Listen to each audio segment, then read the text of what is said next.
머리맡 창문에서 바람이 저를 얼른 자라고 살랑살랑대며 저를 포근히 토닥거려준 덕분에 살짝 잠이 들려 있습니다.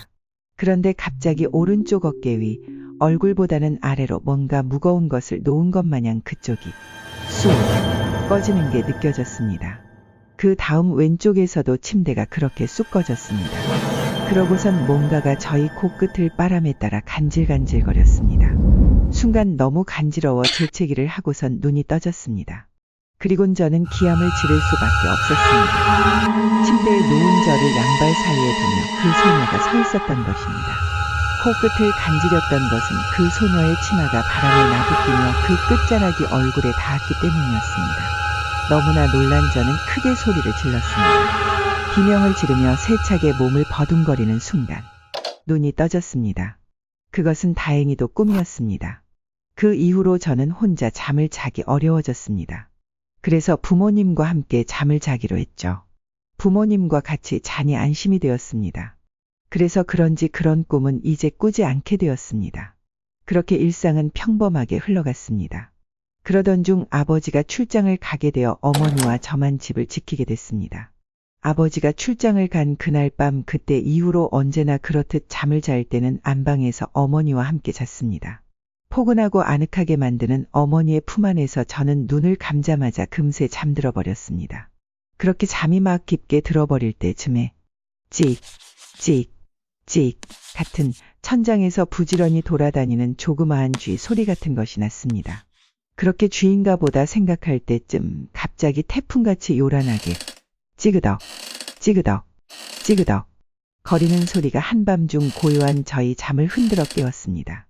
눈을 비벼보며 졸림을 힘겹게 이겨낸 제 앞에는 그 하얀 원피스를 입고 흰 머리띠를 한 소녀가 저희 엄마의 잠옷의 깃을 우악스럽게 잡고 있었습니다. 그 소녀는 자그마한 체구임에도 불구하고 어머니의 목이 덜렁덜렁거리도록 세차게 흔들고 있었고 어머니의 얼굴은 괴로워서 인상을 찌푸리곤 있었지만 좀처럼 일어나시진 못했습니다.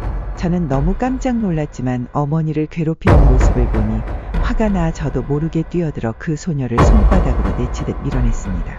소녀는 제 반격에 넘어졌고 저 또한 너무 힘껏 몸을 내던진 나머지 그녀와 함께 침대 밑으로 고꾸라졌습니다. 그러자 저는 꿈에서 깼습니다. 그렇습니다. 그것은 꿈이었던 것입니다.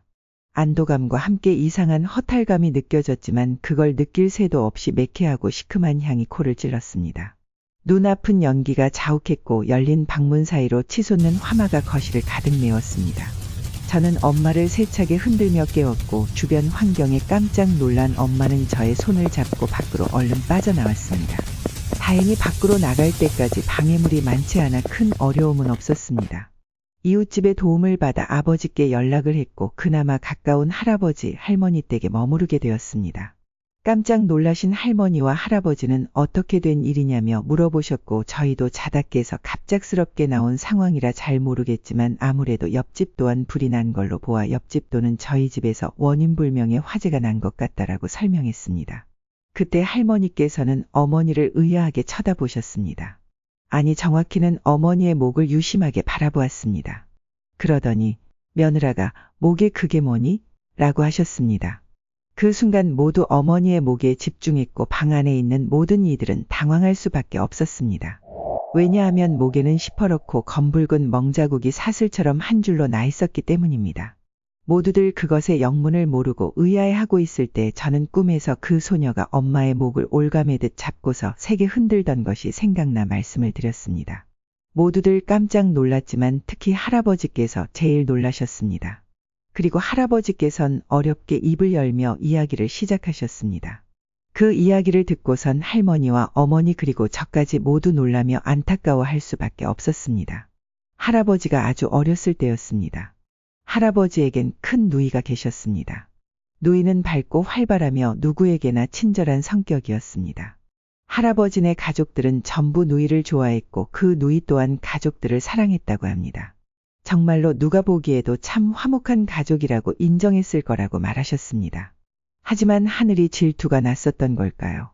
그날은 누이의 피아노 학예회가 있었던 날이었습니다. 증조부께서는 일이 있어 다른 지역으로 출장을 가게 되어 참여할 수 없었고 할아버지와 증조모 그리고 할아버지의 누이만 그곳에 갈 수밖에 없었습니다. 조금의 아쉬움을 뒤로하고 모두들 곱고 멋지게 차려입었는데 누이는 평소 특별한 일이 있으면 입을 거라며 벼러왔던 좋아하는 흰 머리띠와 하얀 원피스를 입었습니다. 근데 갑자기 그때의 어린 할아버지가 배탈이 나버렸습니다.